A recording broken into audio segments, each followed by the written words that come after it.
Hey guys, so I just wanted to talk about something, okay? Um, you know how like you can be in a relationship but like you know you should leave it and it's like you can't or you don't and it's like consciously you're like aware like okay, this isn't working out for me and they're not meeting my needs, they're not whatever the reason is they shouldn't you shouldn't be in a relationship with you. Maybe they're not treating you like good, maybe they're nice to you, whatever the situation is, but they're not meeting your needs, okay?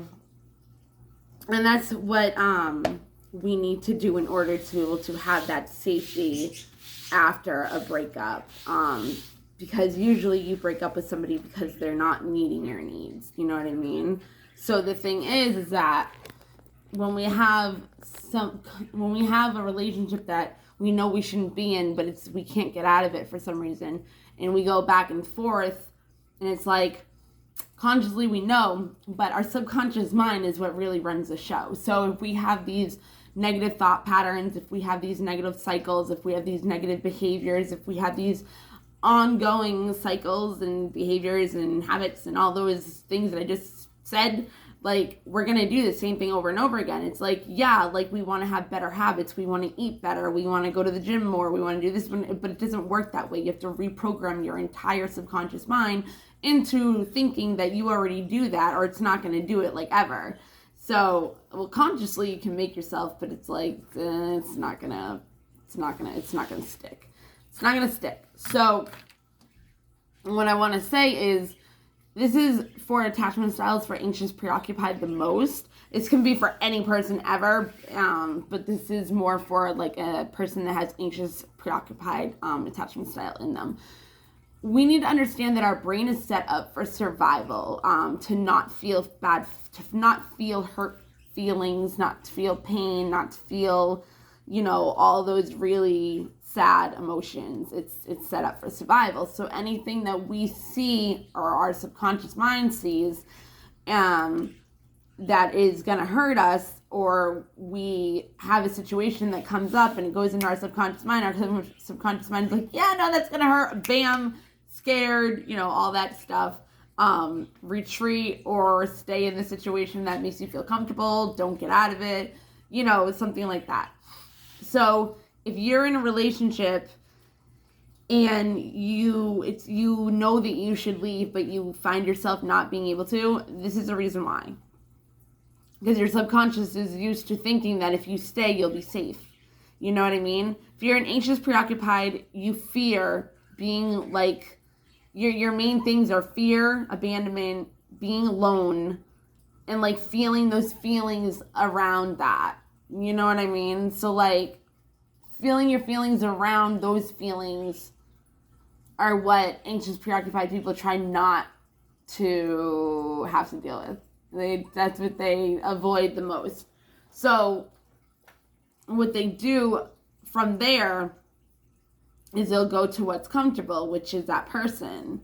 So it's easier to stay with that person rather than leave and have to. It doesn't matter. It doesn't matter if you leave them or they leave you. It does not matter. It does not. So it's not one of those, oh, well, if I leave them first, then I won't be hurt. Like, they can't leave me. It's not one of those, because anxious, preoccupied is just about the fact that they cling more. They have more of a clingy tendency because they don't want to be left alone. So those are their triggers. Those are their core wounds, pretty much.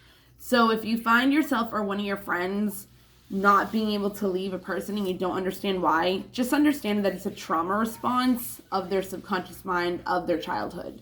So it's just something that they learned what to do that made them feel safe in the moment of whatever it was that they needed to make a decision on. And this is where a lot of our indecision comes from as well, because consciously we know that this is the right way to go, but our subconscious mind is pulling us to this, where it's like, yeah, this isn't healthy for me, but this is what I know, so this is what I'm gonna do, and I'm not even gonna mean to do it, it's just gonna happen. Yeah, no. So this is just a quick thing that I just wanted to do.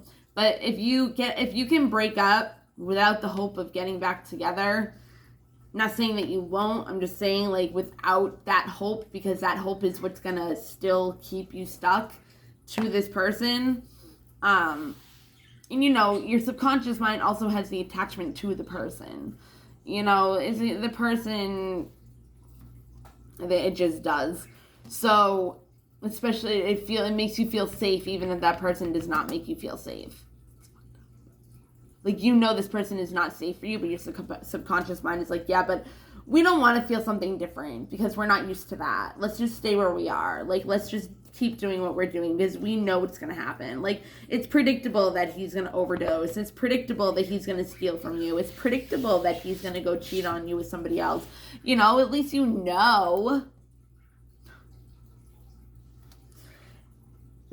And if you broke up with him, then that would be the unknown. Then what? What would we do? Like, this is your subconscious mind, like, literally talking to you, like a pep talk. Like, this is your subconscious mind with a pep talk. Like, no, stay with him. He's a piece of shit, but... So pretty much when you do, just try to, when you break up with somebody, just try to meet your own needs and your own expectations of yourself as much as you can, okay? I know it's not easy. It's not easy for me to just come on here and be like, like, no, I know it's not easy, guys. Like, I know it's not. Believe me, I know it's not. Like, but that's just the answer to it most of the times.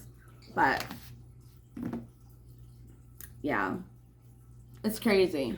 It's crazy because I'm sitting there and I'm like, no, like, I don't want to be with this person. This is what he does to me. This is before, not anymore. I was able to leave him. But I was also really lucky because he was in jail. If he wasn't in jail, I probably wouldn't have been able to. But he would have eventually down the road, so it wouldn't have even mattered. Oh my God. But yeah, so he went to jail, so it was way easier for me to be like, yeah. But anyways, that's all I had to say for now. I just wanted to hope you guys are having, did you hear that? I just wanted to hope you guys are having a good day. It didn't make sense, but it didn't. It like was so close. I love how I do that though. I just like randomly say weird shit that doesn't make sense, but it does. Or I'll know a word and then I won't be able to pronounce it. Or I'll know a word and it just doesn't come out. Like, I love it. It's so fun. Like, oh my God. No, it's really not though. But it is it's kind of funny. At least I can laugh at myself for it. I don't care if anybody else can laugh at me. At least I can laugh at myself. Showed you. Alright. I'm going to get my eyebrows done. I'm done with this shit. Okay? Alright. You guys have a wonderful day. No, that's not what I do to you guys. Bye.